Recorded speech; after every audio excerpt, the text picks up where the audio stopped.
Рамо Да. тогава в Винаги съм го началото. казвала, че Десислава беше а, първото,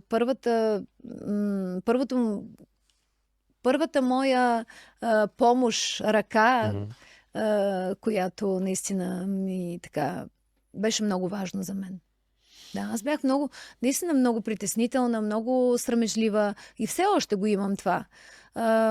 Когато съм в свои води, съм много балалайка, знам Да. да говоря, но ако ме пуснеш пак в непознати води, съм много, да, много оплашена, скромна, такава срамежлива и да, в свои води се чувствам добре.